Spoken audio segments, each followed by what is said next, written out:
नमस्ते दोस्तों, उपस्थित हूँ एक नई वीडियो के साथ। आप लोगों के कई डाउट्स थे, हम लोग इस डाउट के सेशन में चल ही रहे हैं, इंटरव्यू की तैयारी के लिए आगे बढ़ ही रहे हैं। आप लोगों में से पूछ रहे थे सर हमारे काम आएगा क्या हमारा जो अनुभव है प्राइवेट स्कूल में अथवा केवी के कॉन्ट्रेक्चुअल पोस्ट का अथवा किसी भी चीज का अनुभव क्या हमारे काम आएगा। उसके लिए संबंधित एक जो डॉक्यूमेंट है जो मैंने खुद भरा था, एक रफ पेज भरा था, फिर उसको मैंने फेयर भी किया था, जो सबमिट हो गया था। रफ पेज मेरे पास अभी बचा हुआ था, आज मुझे मिला, तो मैं वो आपको दिखाना चाहता हूँ। ये देखिए, no objection service vigilance certificate, यानी कि जहां आप काम सेवाएं दे रहे हैं, जहां पर आप ऑलरेडी काम कर रहे हैं, अगर आप इंटरव्यू देने जाते हैं तो वहां से नो एनओसी आपको देनी पड़ती है ना, no objection certificate. It is certified that mister Balaji is working as Sanskrit present post in this institution. Deep public school में मैंने काम किया था, जो दिल्ली के मित्र होंगे जानते होंगे, बसंत कुंज में है ये स्कूल, दीप पब्लिक स्कूल है। इसमें मैंने काम किया था, लगभग 1.5 साल काम किया था, है ना। पब्लिक सेक्टर का स्कूल ये नहीं था, प्राइवेट ही था, है ना। सेंट्रल स्टेट गवर्नमेंट का, पब्लिक सेक्टर का या ऑटोनोमस बॉडी या फिर सेंट्रल या स्टेट गवर्नमेंट के ऑर्गेनाइजेशन के स्कूल ही यहाँ पर एक्सपीरियंस के लिए मान्य है। तो प्राइवेट स्कूल में भूल जाइएगा, है ना। प्राइवेट जो स्कूल हैं वो यहाँ मान्य नहीं किए हैं। Date of appointment in the post, तो मैंने ये 12/7/2017 से काम शुरू किया था, लेकिन मेरी कॉन्ट्रेक्चुअल पोस्ट थी, इसलिए मैंने मेंशन भी किया था कॉन्ट्रेक्चुअल पोस्ट है मेरी, ठीक है। और वहाँ चीज़ें इस तरीके से मेंशन थी हुए ना। टीजीटी संस्कृत काम किया था मैंने, कॉन्ट्रैक्ट ये आपसे भी इसी तरीके का परफॉर्मा आपसे भी भरवाया जाएगा इंटरव्यू के दिन, ठीक है। कब से कब तक काम किया था, ये जो है करेंटली वर्किंग भी वहाँ पर था मेंशन। तो ये इस तरीके का परफॉर्मा आप लोग पूछते हैं सर क्या काम आएगा ये, तो काम के लिए मैं तो कहूँगा बिल्कुल आना चाहिए। अगर स्पेशली केवी का कोई है आपके पास सर्टिफिकेट अनुभव का, तो वो जरूर लगाइएगा, है ना, अनुभव केवी का। और इस तरीके का जो फॉर्म मिलेगा परफॉर्मेंस शायद ऐसा ही मिले या फिर इसी के तरीके का मिलेगा, ठीक है। तो वो आप ले लीजिएगा, है ना।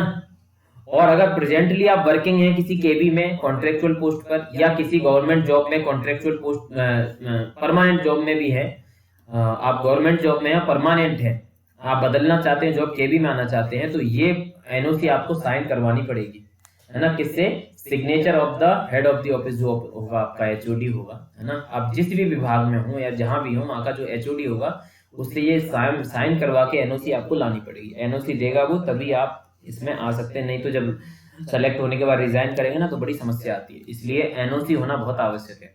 तो यही सर्टिफिकेट के रूप में, एक्सपीरियंस सर्टिफिकेट के रूप में ही ये भरवाया जाता है, एनओसी वाला ही। इसी में आप मेंशन कर पाते हैं कि हाँ मैंने यहाँ काम किया है, ठीक है। तो ये मैंने मेंशन किया था, लेकिन एंड टाइम पर किसी ने मुझे मना किया कि प्राइवेट सेक्टर का है, नहीं मान्य होगा, तो मैंने ये लगाया ही नहीं, सही बताऊं तो, ठीक है। अब आपके केस में क्या होता है, क्या नई पॉलिसी है, वो तभी पता चलेगा जब हमारे पास ऐसा कोई डॉक्यूमेंट निकल के आएगा, लेकिन मैंने ये लगाया ही नहीं था, ठीक है। तो ये चीजें हैं, एक्सपीरियंस सर्टिफिकेट कैसे काम करेगा। आप लोगों में अगर किसी केवी का है या किसी गवर्नमेंट स्कूल में भी आपका संविदा वाला है कॉन्ट्रेक्चुअल, जैसे गेस्ट वाला है, दिल्ली में कई गेस्ट फैकल्टी पढ़ाते हैं गवर्नमेंट स्कूल में भी, तो वो चीजें जरूर लगानी है आपको, है ना। वो चीजें लगाएंगे तो आपको निश्चित रूप से फायदा देगा, ठीक है। तो इस वीडियो में मैं एक्सपीरियंस सर्टिफिकेट की बात करने वाला था, जो कि इस तरीके का परफॉर्मा आपको मिलेगा। देखिए मैं सारी चीजें जो है ना, मेरे पास एक बेस, इसलिए मैं थोड़ा कॉन्फिडेंट हूं आपको बताने के लिए कि मेरे पास खुद का अनुभव है, खुद का एक बेस है, मेरे सारे डॉक्यूमेंट्स रखे हुए हैं संभाल कर मैंने, जो मैं आपको दिखाता हूं उसके आधार पर आपको चीजें एक्सप्लेन करता हूं। तो आप बिल्कुल ऑथेंटिक न्यूज के साथ आप हैं, है ना, ऑथेंटिसिटी के साथ आप जो हैं, इसलिए आप निश्चिंत रहें कि किस तरीके की आपको सूचनाएं मिल रही हैं, बिल्कुल ऑथेंटिक सूचनाएं हैं ये, है ना, इनमें कहीं कोई गड़बड़ी आपको नहीं मिलेगी। तो ये थी इस प्रकार से यहाँ पर अनुभव प्रमाण पत्र के लिए, और किस तरीके से आप प्रोसेस करेंगे। एक बार जब आपका सिलेक्शन हो जाए तो अपने एचओडी से बात कर लीजिएगा। सपोज आप किसी स्टेट गवर्नमेंट के स्टेट गवर्नमेंट के स्कूल में है, गवर्नमेंट जॉब है आपकी, परमानेंट है, आप प्राइमरी के शिक्षक हैं, आप टीजीटी में केवीएस में सेलेक्ट हो जाते हैं, है ना। तो उसको वहां पर जो प्रिंसिपल होगा या एचएम होगा, जो भी होगा वहां पे जो आपका हायर अथॉरिटी होगा, उससे आपको एनओसी लेकर के ही आनी पड़ेगी इंटरव्यू में। ध्यान देना, दोबारा क्लियर करता हूं, फिर आप क्वेश्चन इसमें डाउट होगा तो पूछेंगे। एनओसी कब लानी है? इंटरव्यू में। और रिजाइन कब देना है? ज्वाइनिंग में। जब फाइनल लिस्ट में सिलेक्शन हो जाए और जब ज्वाइनिंग आए तब आप रिजाइन करके आते हैं, तब आप एनओसी से नहीं आते, तब आप रिजाइन करते हैं। और वो रिजाइन इंस्टेंट नहीं देगा, ये एनओसी आपने पहले ली होगी तभी रिजाइन देगा। वो रिजाइन आपका तभी एक्सेप्ट होगा, ध्यान रखिएगा। नहीं तो सैलरी उसमें सरेंडर करनी पड़ती है, बहुत सारी टेक्निकल इशू आ जाते हैं।